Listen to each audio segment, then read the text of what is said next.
Hello students, today we are going to learn the first chapter of history. The name of this chapter is The Rise of Nationalism in Europe. What we are going to learn in this chapter, all about this chapter is that in the first topic we are going to learn about the French Revolution and the idea of the nation. यानी पहले topic में हम ये पढ़ने जा रहे हैं इस बुक में कि जो फ्रेंच रेवोल्यूशन कैसे हुआ और ये जो आइडिया ऑफ द नेशन था वो कैसे लोगों के दिमाग में आया कि एक नेशन स्टेट होनी चाहिए, तो इसके बारे में हम इसमें पढ़ेंगे. In the second topic we are going to learn about the making of nationalism in Europe, यानी कि वो फ्रेंच रेवोल्यूशन से का जो आइडिया था वो पूरी यूरोप में कैसे स्प्रेड हुआ, किस तरह से नेशनलिज्म की जो भावना थी, किस तरह की जो फीलिंग्स थी एक नेशनहुड की, तो वो कैसे लोगों के बीच में आई. In the third topic we will learn about the age of revolutions, यानी कि इसे एज ऑफ रेवोल्यूशंस कहा गया है कि 1830 से लेकर 1848 की एज को रेवोल्यूशन का टाइम कहा गया है, रेवोल्यूशन का युग कहा गया है, क्योंकि इसमें बहुत सारे रेवोल्यूशंस हुए थे. और फिर उसके बाद हम पढ़ेंगे the making of Germany and Italy, किस तरह से जर्मनी और इटली बना और इसका निर्माण कैसे हुआ, कैसे ये नेशन स्टेट्स बनी, इनके बारे में पढ़ेंगे. In the fifth topic we are going to learn about the visualising the nation, कि यानी कि किस तरह का सपना था, कैसा नेशन कैसा देखना चाहते थे, किस तरह का नेशन देखना चाहते थे. और सिक्स्थ और लास्ट टॉपिक में हम पढ़ेंगे नेशनलिज्म क्या था और किस तरह से इम्पीरियलिज्म आया था. इम्पीरियलिज्म सबको पता है कि कब्जा कर लेना, यानी कि बाहरी देश के जो लोग हैं वो आकर किसी दूसरे देश पर जो शासन करना शुरू कर देते हैं, दैट इज़ कॉल्ड इम्पीरियलिज्म. तो इन सब के बारे में हम डिटेल में पढ़ेंगे. मैं दोबारा फिर से स्टार्ट कर रहा हूँ, स्टार्टिंग से शुरू कर रहा हूँ इस चैप्टर को. So keep opening your books in your hands and keep learning carefully. The rise of nationalism in Europe, यहाँ आपको एक तस्वीर दिखाई गई है. तस्वीर को आप ध्यान से देखिए, इसमें क्या कुछ दिखाया गया है. तस्वीर के माध्यम से आपको जो फ्रेडरिक सोरियो थे, एक फ्रेंच आर्टिस्ट थे, उन्होंने क्या लिखी थी, prepared A series of 4 prints. In 1848 Frederick Sorio एक फ्रेंच आर्टिस्ट थे जो he prepared a series of 4 prints visualizing the dream of a world made up of democratic and social republics, as he called them. वो क्या कहता था, इसको democratic and social Republic का नाम दिया था उसने एक विजुलाइज किया. उसने एक जो अपनी सीरीज ऑफ 4 प्रिंट्स की थी, प्रिपेयर की थी, उसमें उसने एक सपना देखा, कैसे संसार का सपना देखा कि जो कि एक डेमोक्रेटिक और एक सोशल रिपब्लिक्स होगा. और फर्स्ट प्रिंट में of the series show the peoples of Europe and America. इसमें जो फर्स्ट प्रिंट है उसमें उसने किन लोगों को दिखाया, यूरोप और अमेरिका के लोगों को दिखाया है. Man and women of all ages and social classes marching in a long train and offering homage to statue of liberty as they pass by it. जो फर्स्ट सीरीज में क्या दिखाया, उसने अमेरिका और यूरोप के लोगों को दिखाया है, पुरुष और औरतों को दिखाया है, सभी एजेस के और सभी सोशल क्लासेस से बिलोंग करने वाले लोगों को दिखाया है. वो एक लंबी लाइन में जा रहे हैं और वो स्टैच्यू ऑफ लिबर्टी जैसे ही उसके पास से गुजरते हैं उसे होमेज देते हैं. As you would recall, artist of time of French revolution personified liberty as a female figure. याद होगा आपको कि आपने 9th क्लास में भी फ्रेंच रेवोल्यूशंस के बारे में पढ़ा था, और फ्रेंच रेवोल्यूशन के समय में जो वहाँ के जो आर्टिस्ट थे वो लिबर्टी को एक फीमेल फिगर के रूप में दिखाते थे. यानी कि मोस्ट ऑफ द जो आर्टिस्ट थे वो किस तरह से दिखाया करते थे उस समय के, वो लिबर्टी को एक फीमेल फिगर दिखाते. तो यहाँ पर भी जो स्टैच्यू ऑफ लिबर्टी है उसे एक फीमेल फिगर के रूप में दिखाया गया है. Here you can recognise the torch of enlightenment she bears in one hand and the charter of the rights of man in the other. तो यहाँ पर जो स्टैच्यू ऑफ लिबर्टी दिखाया गया है ये स्टैच्यू ऑफ लिबर्टी है, ध्यान से देखिएगा, ये स्टैच्यू ऑफ लिबर्टी है.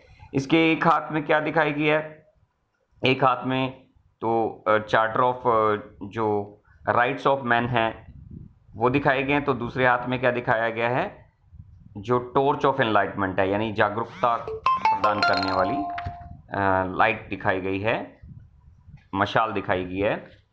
On the other and in the foreground of the image lie the shattered remains of the symbols of absolutist institutions. और अर्थ पर किस दिखाया गया है, यानी कि ये जो एब्सोल्यूटिस्ट कौन से होते थे, मैंने कल भी आपको बताया था कि ऐसे जो मोनार्क्स लोग होते थे जो अनलिमिटेड पावर्स का इस्तेमाल किया करते थे वो एब्सोल्यूटिस्ट कहलाते थे। तो यहाँ पर उनके बिखरे हुए सिंबल्स दिखाए गए हैं फोरग्राउंड के ऊपर, अर्थ पर, ये जो नीचे धरती पर पड़े हुए, यानी उनके विनाश का प्रतीक दिखाया गया है, सिंबल दिखाए गए हैं कि उनका विनाश हो गया है एब्सोल्यूटिस्ट इंस्टीट्यूशंस का।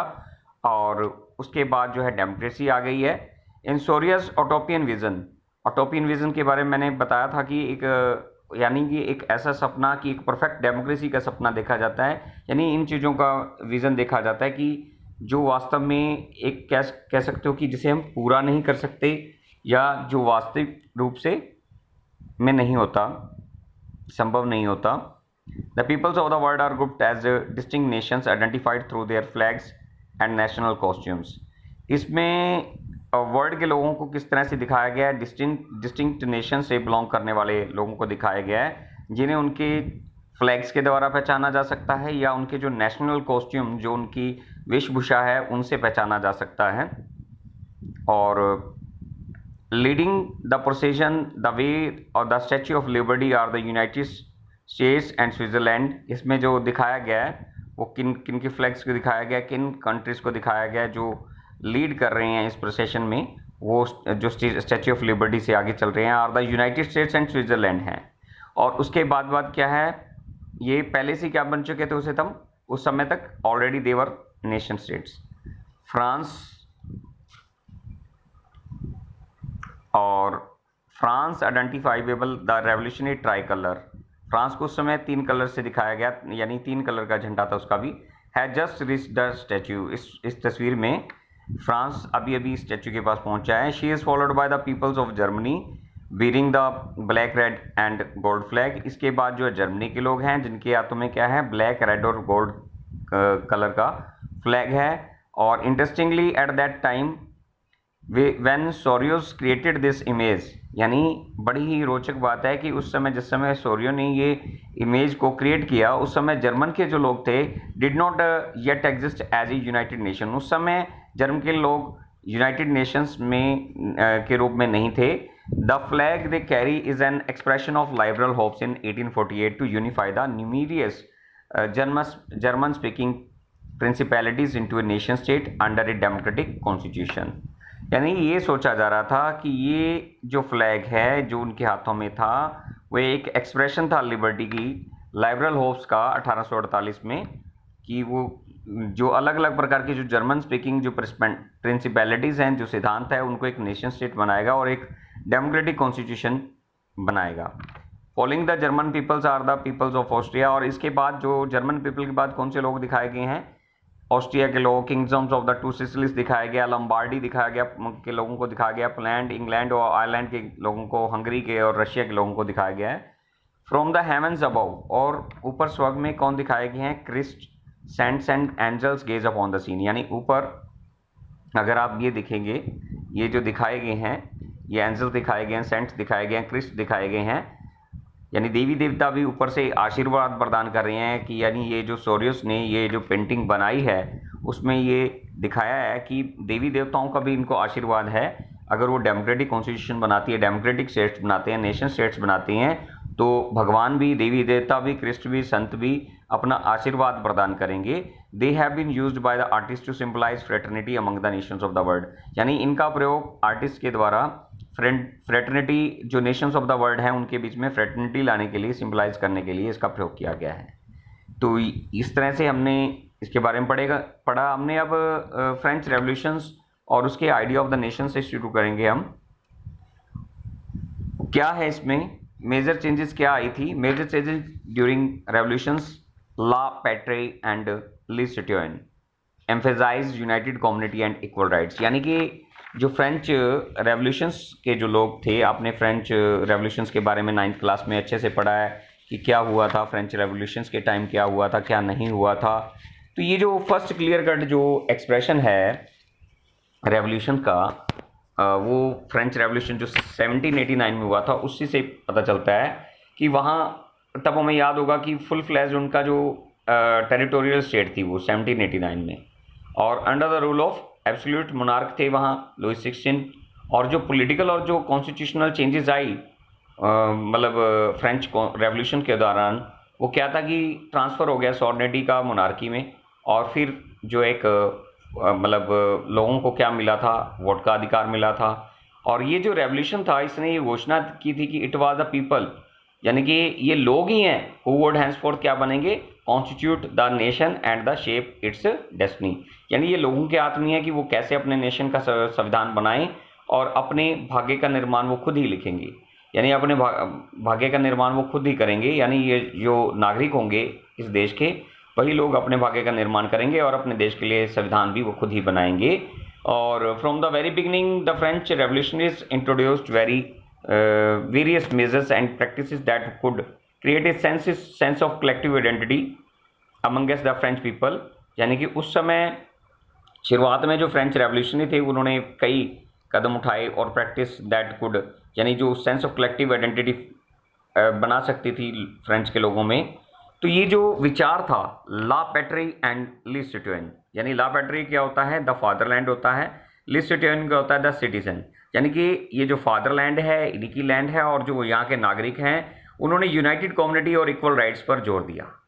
ठीक है, जब फ्रेंच रेवोल्यूशन हुआ, फ्रेंच रेवोल्यूशन के जो सिटीजन थे उन्होंने जो मेजर चेंजेस क्या लाई थी, तो पहला था उन्होंने क्या माना कि ये जो आइडिया था ला पैट्राई का, यानी ला पैट्री यानी द फादरलैंड का, और द सिटीजन यानी ये इसने जोर दिया था कि nation of A United community enjoying equal rights under a constitution, यानी कि एक संविधान के तहत सभी लोग इक्वल राइट्स का आनंद लेंगे। अ न्यू फ्रेंच फ्लैग जो था बनाया गया, power transferred from monarch to common people. क्या कुछ चेंजेस हुए, पहला पॉइंट क्या था, पावर जो थी ट्रांसफर्ड होगी मोनार्क से कॉमन पीपल में, यानी जो राजाओं का जो शासन था वो अब कॉमन पीपल के हाथों में चला गया। और इंट्रोड्यूस न्यू फ्लैग, यानी कि पहले वाला जो रॉयल फ्लैग था उसे रिप्लेस कर कर नए जो एक नेशनल फ्लैग को इंट्रोड्यूस किया गया। French became the national language, यानी लैंग्वेज को भी चेंज कर दिया गया, अब फ्रेंच ही नेशनल लैंग्वेज बना दी गई। New national anthem composed and और टेकन, यानी कि एक नया नेशनल एंथम लिखा गया, राष्ट्रगान लिखा गया, कंपोज किया गया, और नई शब्द भी ली गई। State general elected by common people and renamed national assembly, और जो स्टेट जनरल था ये आम लोगों के द्वारा चुना जाता था और इसे रीनेम्ड किया, इसे नेशनल असेंबली का नाम दिया। इंटरनल कस्टम ड्यूटीज वर एबोलिस्ड, और क्या चेंजेस हुई, जो इंटरनल कस्टम ड्यूटीज थी उन्हें ख़त्म कर दिया गया। एबोलिस्ट होता है मतलब ख़त्म कर देना, उसे हटा देना, जो यानी चुंगी कर लगा करता था उनको हटा दिया गया।